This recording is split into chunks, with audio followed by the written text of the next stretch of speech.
Dear student, आज class 9 के science में हम आप लोगों को फिजिक्स में गति का नियम बताने जा रहे हैं। तो सबसे पहले देखते हैं गति का प्रथम नियम यानी फर्स्ट लॉ ऑफ मोशन। देखते हैं गति का फर्स्ट नियम। यदि कोई वस्तु विरामावस्था में है तो वह सदैव विरामावस्था में ही बनी रहेगी, और यदि एक समान गति की अवस्था में है तो वह एक समान गति की अवस्था में ही रहेगी जब तक कि उस पर कोई बाह्य बल न लगाया जाए। यानी कि न्यूटन का प्रथम नियम ये है कि कोई वस्तु विरामावस्था में है तो विरामावस्था में ही रहेगी, और यदि कोई वस्तु गति की अवस्था में है तो गति की ही अवस्था में रहेगी जब तक कि उस पर कोई बाह्य बल न लगाया जाए। उसे ही गति का प्रथम नियम कहते हैं। तो देखते हैं यहाँ पे गति के प्रथम नियमानुसार सभी वस्तुएं अपनी गति की अवस्था में किसी परिवर्तन का विरोध करती हैं। वस्तु की अपनी गति की अवस्था में परिवर्तन का विरोध करने की प्रवृत्ति को जड़त्व कहते हैं। अतः इस नियम को जड़त्व का नियम अथवा गैलीलियो का नियम भी कहते हैं। यानी कि जो न्यूटन का प्रथम गति का नियम है उसे जड़त्व का नियम या गैलीलियो का नियम भी कहा जाता है। अब देखते हैं यहाँ जड़त्व यानी इनर्शिया कहते किसे हैं।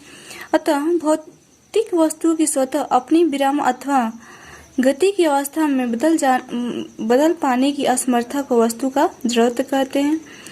इन दूसरे शब्दों में वस्तु में अपनी विराम अथवा एक समान गति की अवस्था में किसी भी प्रकार के परिवर्तन का विरोध करने का गुण होता है। इस गुण को वस्तु का जड़त्व कहते हैं।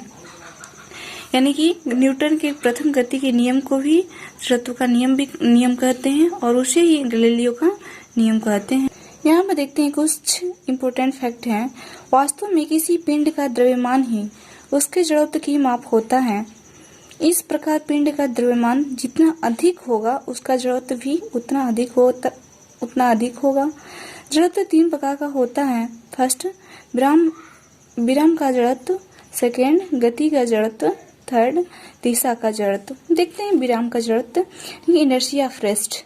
इसके अनुसार यदि कोई वस्तु विराम अवस्था में है तो वह विराम अवस्था में ही रहेगी जब तक कि उस पर कोई बाह्य बल न लगाया जाए।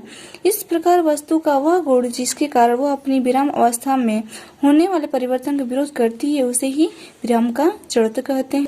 देखते हैं यहाँ पे विराम के जड़त्व के उदाहरण।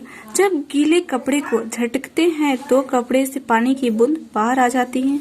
सेकेंड है बस अथवा रेलगाड़ी की अचानक चलने पर उसमें खड़ा यात्री पीछे की ओर गिर पड़ता है। थर्ड है कंबल को डंडे से पीटने पर उसकी धूल के कण अलग हो जाता है। तो इसको डीपली डिफाइन करते हैं। इसका कारण यदि कंबल को डंडे से पीटने पर उससे धूल के कण अलग हो जाते हैं। इसका कारण यह है कि कंबल को डंडे से पीटने पर डंडे के संपर्क में कर कंबल गति प्रारंभ कर देती है, जबकि धूल के कण विराम अवस्था के कारण अपने स्थान पर विराम अवस्था में बने रहते हैं और कंबल से अलग हो जाते हैं। यही कारण है। यानी कि आप लोग समझ चुके होंगे कि विराम का जड़त्व कहते कैसे हैं, और विराम के जड़त्व का एग्जाम्पल भी आप लोग देख लिए। अब यहाँ पर देखिए आप लोग गति का जड़त्व। वस्तु का वह गुण जिस कारण वह अपनी एक समान गति की अवस्था में होने वाले परिवर्तन का विरोध करती है गति का जड़त्व कहलाता है। यानी कि वस्तु का वह गुण जिस कारण वह अपनी एक समान गति की अवस्था में होने वाले परिवर्तन का विरोध करती है उसे गति का जड़त्व कहते हैं। इसका एग्जाम्पल देखते हैं, यानी गति के जड़त्व के उदाहरण देखते हैं। Examples of inertia of motion. चलती गाड़ी के अचानक रुकने पर उसमें बैठे यात्री आगे की ओर झुक जाते हैं। यदि कोई झुक जाते हैं, इसका कारण यह है कि गाड़ी के अचानक रुकने पर गाड़ी के संपर्क में स्थित यात्रियों के शरीर का नीचे का भाग तो तुरंत ही विराम अवस्था में आ जाता है। यानी कि यात्री जब उस गाड़ी में बैठा रहता है तो उसका जो निचला भाग होता है तुरंत गाड़ी के संपर्क में आ जाता है और रुक जाता है, परंतु उनके शरीर का ऊपरी भाग गति के जड़त्व के कारण उसी वेग से आगे की ओर चलने का प्रयास करती है, इसलिए यात्री आगे की ओर झुक जाती है। दूसरा एग्जाम्पल देखते हैं हम। चलती गाड़ी से अचानक उतर जाने पर यात्री गिर पड़ता है। इसका कारण यह है कि जब यात्री अचानक चलती हुई गाड़ी से उतरता है, उसके पैर जमीन के संपर्क में आते ही विरामावस्था में आ जाते हैं, परंतु गति के जड़त्व के कारण शरीर का ऊपरी भाग उसी वेग से चलता रहता है, अतः यात्री गाड़ी के चलने की दिशा में गिर पड़ता है। यदि यात्री गाड़ी से उतरते समय थोड़ा दूर गाड़ी के साथ दौड़े तो वह गिरने से बच सकता है। थर्ड है, हथौड़े को हत्थे से कसने के लिए हत्थे को तेजी से जमीन पर मारते हैं। ये आप लोग देख लीजिएगा। अब देखते हैं दिशा का जड़त्व। वस्तु का वह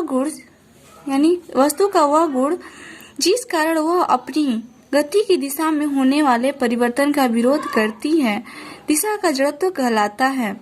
दिशा के जड़त्व के उदाहरण देखते हैं। जब तीव्र वेग से गति करती बस किसी घुमावदार मोड़ पर मुड़ती है तो बस में बैठे यात्री घुमावदार मोड़ के केंद्र से बाहर की ओर झुक जाती है।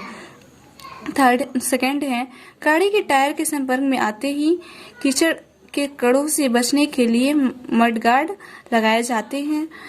थर्ड है, चाकू की धारा तेज करते समय उसे घूमते पहिए के संपर्क में लाने पर उत्पन्न चिंगारियां स्पर्श रेखीय दिशा में गति करती हैं। इसको देख लेते हैं। इसका कारण यह है कि चिंगारी दिशा के जड़त्व के कारण अपनी स्पर्श रेखीय चाल की दिशा में गति करती हैं। अब आप यहाँ है आप लोगों का जड़त्व तथा द्रव्यमान। इसको हम नेक्स्ट क्लास में बताएंगे, नेक्स्ट लेक्चर में बताएंगे। आज के लिए इतना ही। Thank you class.